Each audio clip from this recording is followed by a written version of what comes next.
Welcome back to Bigg Boss season 8. இன்றைக்கி பார்த்தீங்கன்னா உள்ளே வந்த கண்டஸ்டன்ட்லாம் வச்சு செய்கிறாங்க விஷாலை.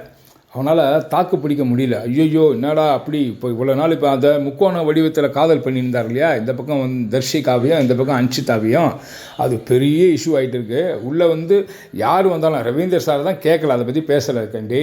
மற்றபடி இப்போ ரியா ஒன்று வந்து பற்ற வச்சு கொளுத்தி விட்டு அவனை கன்ஃபியூஸ் பண்ணி விட்டுடுச்சு. ரியா கிட்டத்தட்ட வந்ததுலேருந்து விஷாலோட தான் கன்வின்ஸ் பண்ண கிட்டத்தட்ட ஒரு மணி நேரமாக விஷாலோட உட்காந்து அவ்வளோ ஸ்பீச்சு. இல்லைடா நீ பண்ணது இப்படி ப்ரொஜெக்ட் ஆகிருக்கு, அவங்க 2 பேரும் நீ நம்பிக்கை துரோகம் பண்ணியிருக்கிற, ஏமாற்றி இருக்கிற, நீ வந்தது விளையாட்டுக்கு தானே வந்த, இதை தான் நம்ம டே 1லேருந்து சொல்லிட்டு இருக்கோம் வந்து லவ் கண்டென்ட்டுன்னு. இப்போ அவள் வந்து ரொம்ப தர்ஷிகா வந்து ரொம்ப சீரியஸாக இருக்கிறா. சீரியஸ் மீன்ஸ் என்னென்னா ரொம்ப உன் மேலே வந்து லவ் மூட்லேயே இருக்கிறா, நான் சொல்லிட்டேனே அப்படின்னா. இப்போ அதுதான் வந்து நிறைய பேர் கன்சோல் பண்ணுறாங்க. ஆனால் வந்து யார் சொன்னாலும் பேசுகிறாங்க. அதாவது இவன் ஒத்துக்கிறான், ஆமாம் நான் பண்ணது தப்பு தான். அதான் நம்ம அன்னிலேருந்து சொல்லிகிட்டு இருக்கோம். நீ எதுக்கு வந்தியோ அதை விட்டுட்டு விஷால் இந்த லவ் மூடில் இந்த பக்கம் வந்து, அதாவது இந்த நம்ம விஜய் சேதுபதி சார் ஒரு படம் நடித்தார் பார்த்தீங்களா, அந்த மாதிரி 2 பக்கம் காதல், 2மே வேணும். ஐ லவ் யூங்கன்னாங்களே, அந்த மாதிரி இவன் 2 பக்கமும் லவ்லேயே சுற்றிட்டு இருந்தான். இந்த பக்கம் வந்து தர்ஷிகா போனவொன்னே அன்ஷிதா மேலே வந்துட்டான்.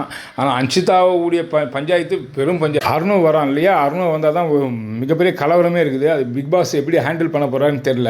ஏன்னா அவனை உள்ளே விட்டுருக்கக்கூடாது. இப்போ அவன் உள்ளே வரான்னா அது வேறு மாதிரி தான். உள்ளே வரும்போது அது நீங்கள் எல்லாமே இந்த ப்ரோமோவில் பார்த்துருப்பீங்க. வரும்போது ரொம்ப ரகடாக வருவான். ஸோ அது எந்த லெவலில் போகும்னு தெரியல. ஆனால் விஷாலுக்கு உள்ளுக்குள்ளே பயம் வந்துருச்சு. அதனால் அவன் போய் தனியாக போய் படுத்துக்கணும். அதுக்கப்புறம் தான் வந்து அருண் பிரசாத் திரும்பி வாடா அதெல்லாம் ஒரி பண்ணாத, இது ஓகே, ஏன்னா நம்ம இதெல்லாம் ஒரு பெரிய விஷயமே பேசக்கூடாதுங்க. அப்படி பார்த்தீங்கன்னா போன சீசன்லலாம் அந்த இவன் நிக்சனும் ஐஷுவும் பண்ண வேலைகள்லாம் அதோட கம்பேர் பண்ணும்போது இவன்லாம் ஒன்றுமே இல்லை. ஆனால் உள்ளே வந்தவங்க எப்படி ட்ரிகர் பண்ணுறான் பாருங்கள். அவன் இது ஏற்கனவே கொஞ்சம் மந்தமாக அப்போ தான் விளையாட ஆரம்பித்தான். மறுபடியும் வந்து இந்த லவ் மேட்டரை கொண்டு வந்ததுனால அவர் ரொம்ப அப்செட் ஆகிட்டு இப்போ வந்து எல்லாராண்டையும் உட்காந்து பேசிகிட்டு இருக்கிறான். இப்போ ரைட் நோ பார்த்தீங்கன்னா லைவில் நம்ம சௌந்தர்யாவோட உட்காந்து பேசிகிட்டு இருக்கிறான். நான் அப்படி இல்லை, ஆனால் உண்மையிலே நான் வந்து ரொம்ப பொசசிவ், யாராவது எதனா அன்பாக ஊட்டினாங்கன்னா அப்படியே நான் சரண்டர் ஆகிடுவேன், அப்படி இப்படின்னு பேசுகிறான். பட் இருந்தாலும் இது ஏற்றுக்கக்கூடிய விஷயம் கிடையாது. ஏன்னா ஏதோ ஒரு காதலாக இருந்தால் பரவாயில்ல, இந்த பக்கம் ஒன்று போனவொன்னு அர்த்த காதல். ஸோ இது சரியில்லை தான். பட் அவன் இப்போயாவது ரியலைஸ் பண்ணுறான். ஆனால் உள்ளுக்குள்ளே இந்த பஞ்சாயத்து தான் ஓடிட்டு இருக்குது. இந்த பக்கம் வந்து சுனிதா ஏற்கனவே வந்து காலையிலே வந்து என்னடா முக்கோண காதலா அப்படின்னு சொல்லிடுச்சு, ட்ரையாங்கிள் லவ்வா அப்படின்னு. அதே மாதிரி இந்த வர்ஷினியை பற்றி சொல்லவே தேவையில்லை. அது எல்லாம் ஆமாசாமி குமுரன் சாமி தான் வர்ஷினி. அது உள்ளே அனுப்புறதுக்கு அனுப்பாமல் இருந்துக்கலாம். ஒரு கண்டென்ட்டும் கொடுக்கல, யாரையும் அலர்ட் பண்ணவே இல்லை. எல்லாரும் எங்கே பேசுகிறாங்களோ அங்கே ஏற்கனவே இருந்து சீசன்லேருந்து எப்படி வெளியே போச்சோ அதே மாதிரி தான் உள்ளே வந்திருக்கு. அப்போ கூட புதுசாக யோசித்து பேசலாம். ஆமாம் இவர் சொல்கிறது கரெக்டு, இல்லை ஆமாம் இவர் சொல்லுங்க கரெக்டு, ஆமாம் நான் இதை தான் நினச்சேன், இப்படி தான் பேசிகிட்டு இருக்கு. ஸோ ஆக மொத்தம் ஒன்றும் இல்லை.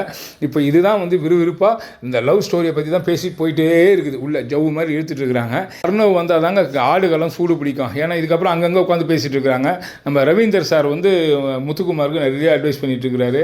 ஆனால் ஒரு சிலர் எல்லாருமே பார்த்தீங்கன்னா முத்துக்குமாருக்கு ஒரே அட்வைஸ், நீ நல்லா பண்ணுற எல்லாமே, நீ நான் முழு திறமையும் போடுறேன், என்னுடைய முழு உழைப்பையும் போடுறேன்றான் முத்துக்குமார். நீ போடுப்பா ராஜா, இல்லைல்ல நீ உனக்கு உழைப்புன்றது எதை போடுற, ஏன்னா ஒரு 2 டன் வந்து நம்ம இதுவை உடச்சி வேர்க்க அது எதோ சொல்லுவாங்களே இது கல்லை உடைக்கிறான் கிடையாது. முழு திறமைனா உன்னுடைய பேச்சு திறமை நீ போடு, வேலையை பாரு, அது உன்னுடைய திறமை, அது உன்னுடைய ஸ்கில்லு. அதே மாதிரி சௌந்தர்யா ஒன்று பண்ணுறாங்கன்னா அது அவங்களுடைய ஸ்கில்லு, அவங்களுடைய மேனரிசம், எப்படி ஆக்ட் பண்ணுறாங்கன்னு. பட் கவர் பண்ணுறது தான் முக்கியம்.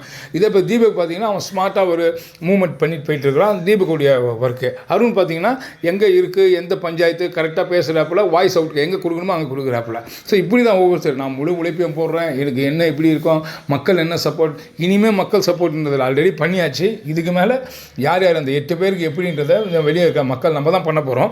அது யார் பண்ணுறாங்க, யாருக்கு ஃபேவரிட்ஸ்ன்றதை அடுத்து தான் பார்க்க போகிறோம். ஸோ இப்படி தான் ஒரு வழியாக போயிட்டுருக்கு. இப்போ அர்ணவ் வந்தால் தான் மற்ற விஷயங்கள் இன்னும் சீரியஸாக ஆடுகளும் சூடு பிடிக்கின்றது தான் உங்களுக்கு நான் மென்ஷன் பண்ணுறேன். இதுவரையும் நடந்ததை நீங்கள் பார்த்துருப்பீங்க. இனிமேல் என்னன்றதை பொறுத்து வந்து பார்க்கலாம். ஆனால் விஷால் வந்து ரோஸ்டட். இதில் யாருன்னா உள்ளே இருக்கிற கண்டஸ்டண்ட்டு ரோஸ்ட் பண்ணுறாங்க, வெளியே இருந்தவங்களும் வந்து ரோஸ்ட் பண்ணுறாங்க. இப்போ அவங்க வந்து ஒவ்வொருத்தரான புலம்பிருங்க, அதாவது விஷாலின் புலம்பல் தான் சொல்லணும். இப்படி ஒரு வழியாக இது முடியுதுங்க. மற்ற லைவ் அப்டேட் என்னன்றதை உங்களுக்கு மறுபடியும் அப்டேட் பண்ணுறேன். இந்த வீடியோ உங்களுக்கு கண்டிப்பாக பிடிச்சிருக்கோன்னு நினைக்கிறேன். பிடிச்சிருந்தா லைக் பண்ணுங்கள், கமெண்ட் பண்ணுங்கள், ஷேர் பண்ணுங்கள், சப்ஸ்கிரைப் பண்ணுங்கள். தேங்க்யூ.